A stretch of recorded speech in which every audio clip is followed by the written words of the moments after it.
ଏହା କେଉଁ ସ୍ଥାନ? ଏତେ ଲୋକଙ୍କ ସମାଗମ ଏଠାରେ ହୋଇଛି କାହିଁକି? କି ଆଶ୍ଚର୍ଯ୍ୟ କଥା! ଏଇଟା କେଉଁ ସ୍ଥାନ ତମେ ଜାଣିନ? ତାହେଲେ ତମେ ମାନେ ଆଶ୍ଚର୍ଯ୍ୟ ତର ଭ୍ରମଣ ନିମନ୍ତେ ଆଗମନ କରିଛ। ତାହା ନୁହେଁ ବ୍ରାହ୍ମଣ, ଆମେ ଯାଯାବର ଅରଣ୍ୟରେ ଭ୍ରମି ସଦା ଦିନ ବିତାଉ ଆମ୍ଭେ। ଏଣୁ ଏ ସ୍ଥାନ ସମ୍ପର୍କେ ଆମେ ଅନଭିଜ୍ଞ। ତେଣୁ କୁହନ୍ତୁ, ଏହା କେଉଁ ସ୍ଥାନ? ଗଙ୍ଗା ଗୟା ପୁଷ୍କରାଣୀ ଚ ଏହା ଗୟାତୀର୍ଥ। ଗୟାତୀର୍ଥ? ହଁ, ଗୟାତୀର୍ଥ। ସେଠି ଲୋକମାନେ କ'ଣ କରୁଛନ୍ତି? ବଣଭୋଜି କରୁଛନ୍ତି, ବଣଭୋଜି। ହଇ ହଉ, ତୁମ ଆଖିକୁ କ'ଣ ଦେଖାଯାଉନି? ବ୍ରାହ୍ମଣ ମନ୍ତ୍ର ପାଠ କରୁଛନ୍ତି, ପୂଜା ପାଠ ଚାଲିଛି। ଏତିକିରୁ ତୁମେ ବୁଝିପାରୁନା ସେଠାରେ କ'ଣ ଚାଲିଛି? ଓହୋ, ଏତେ ବିରକ୍ତ ହେଉଛନ୍ତି କାହିଁକି? ଆଉ ବିରକ୍ତ ହେବି?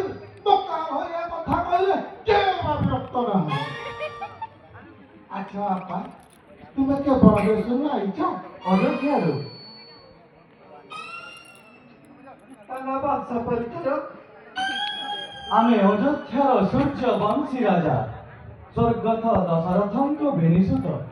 ଆଉ ଏଇ ହେଉଛନ୍ତି ମୋ ଧର୍ମପତ୍ନୀ। ରାଜ ଚକ୍ରବର୍ତ୍ତୀ ସନ୍ତାନ ହୋଇ ବାଲିଏସ କାହିଁକି? ନିୟତିର ଗତି ବଡ଼ ବିଚିତ୍ର ମହାଶୟ। ପିତୃ ସତ୍ୟ ରକ୍ଷା ପାଇଁ ଭାଇ ଭାର୍ଯ୍ୟା ଧରି ଚତୁର୍ଦଶ ବର୍ଷ ମୁଁ ବନବାସୀ କରିଛି। ହଁ ହଁ, ଏ ଖବର ଆମ କର୍ଣ୍ଣେ ପଡୁଛି। ବିମାତାଙ୍କ ପାଇଁ ତମର ଦୁଃଖ ଦୁର୍ଦ୍ଦଶା। ହଉ, ଏ ଯଦି ଆଇଛ ପିତୃଦର୍ପଣ କରିଯାଅ, ତୁମର ମଙ୍ଗଳ ହବ। ଆମେ ଫଲ୍ଗୁ ନଦୀରେ ପିଣ୍ଡଦାନ କରିସାରିଛୁ ମହାଶୟ। କି କଥା କହୁଛ? ଶାସ୍ତ୍ର ପରା ଲେଖିଛି, ଗୟାରେ ପିଣ୍ଡଦାନ, ନିଆଚଳେ ନିରାତି ଦର୍ଶନ। ତୁମେ ଫଲ୍ଗୁ ନଦୀରେ ପିଣ୍ଡ ଦେଲେ ଯେ କ'ଣ ହେଲା? ଏଠାରେ ପିଣ୍ଡ ନ ବାଡ଼ିଲେ ତମ ପିତୃପୁରୁଷର ମୁକ୍ତି ନାହିଁ। ତମ ବୟସ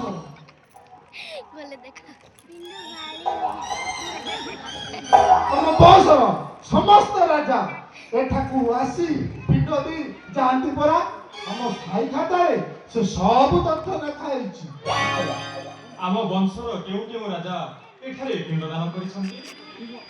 ଶୁଣିବ? ହଉ କହୁଛି।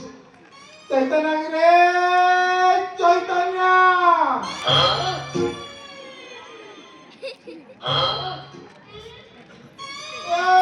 ଚୈତନ୍ୟ ଏଇ ପୁଅ ଗଲା କୁଆଡ଼େ? ଚୈତନ୍ୟ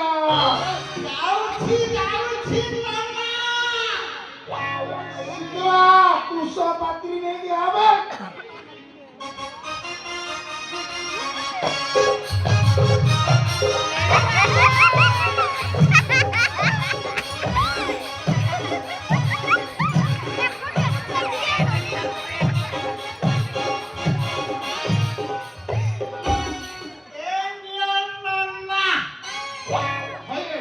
ବରଗଛ ଭଳିଆ ତାସ ବାଡ଼ିଆ ଚାଲି ପିଟାକିରୁ ମୂର୍ଖ ଚାଣ୍ଡ।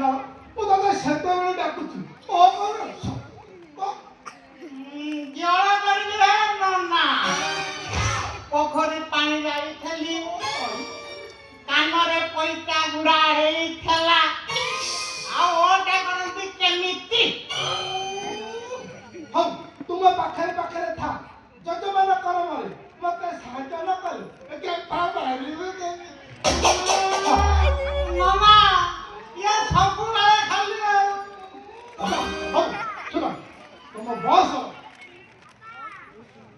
କେଉଁ କେଉଁ ରାଜା ଏଠାକୁ ଆସି କି କୀର୍ତ୍ତି ଅର୍ଜନ କରିଛନ୍ତି ସେ ସବୁ ତଥ୍ୟ ଅଛି।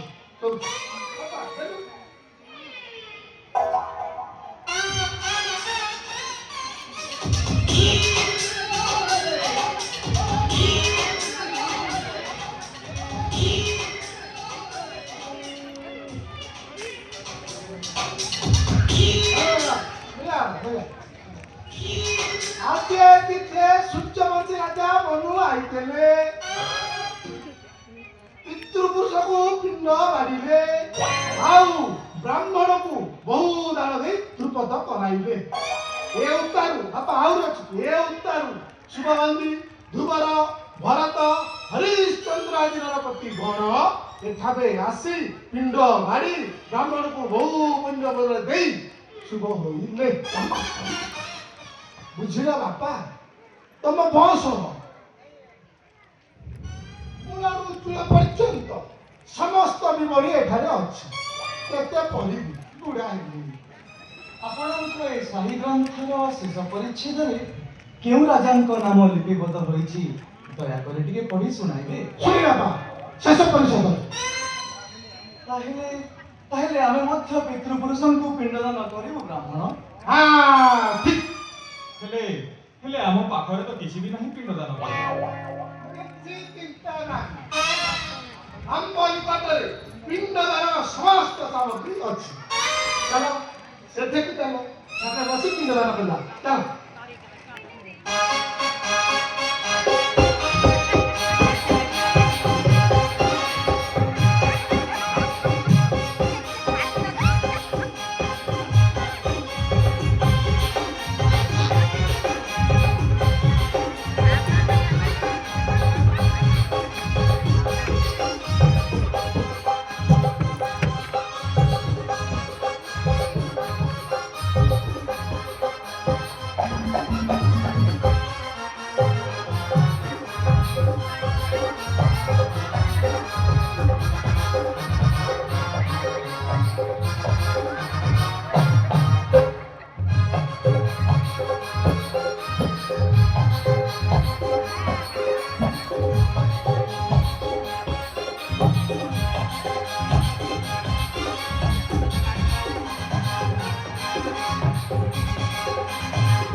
ବାପା ତମ ଗୋତ୍ର वशिष्ठ वशिष्ठ ଆମେ ଜାଣି वशिष्ठ ଚାଲ वशिष्ठ गोत्रस्य अस्मत्पिता दशरथ देव शर्मणं किन्दं स्वाहा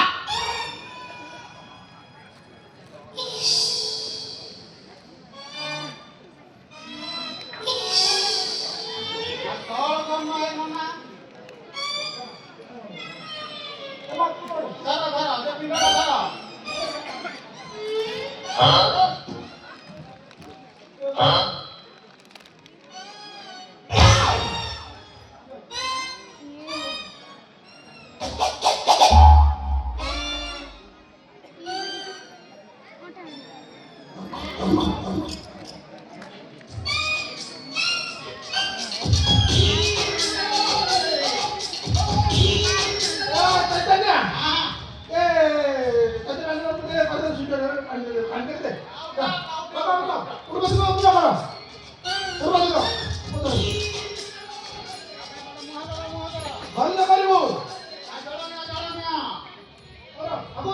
ओम जा कुसुम संकाशं काश्यपेय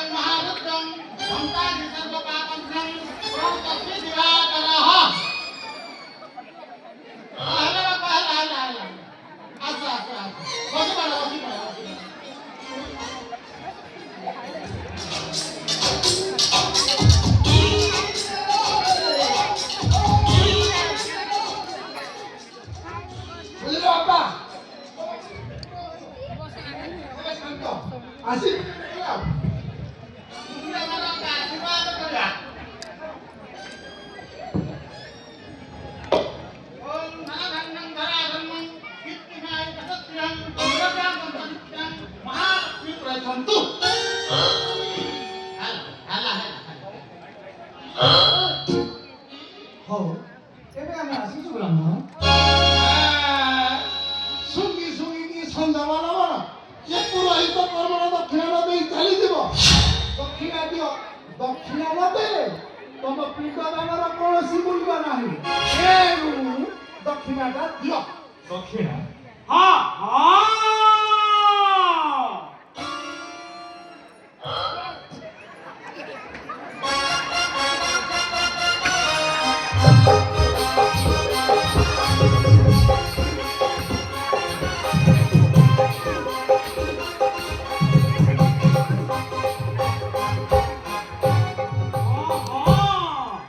ଦକ୍ଷିଣା ନଦେଲେ ତୁମ ପିଣ୍ଡ ଦାନର କୌଣସି ଫଳ ନାହିଁ।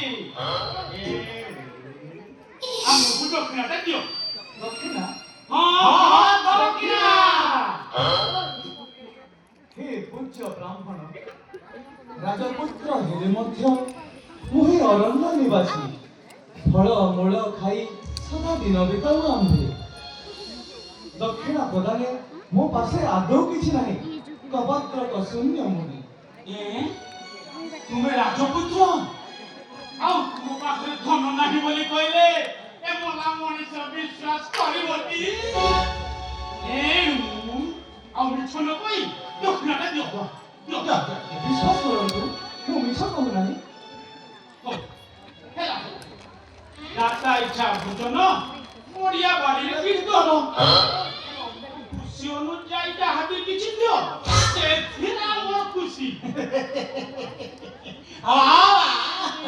ये माटी गड़ी छाड़ी जहां में कहां बाबा ना कौन कहूजे ए मुस्तफा।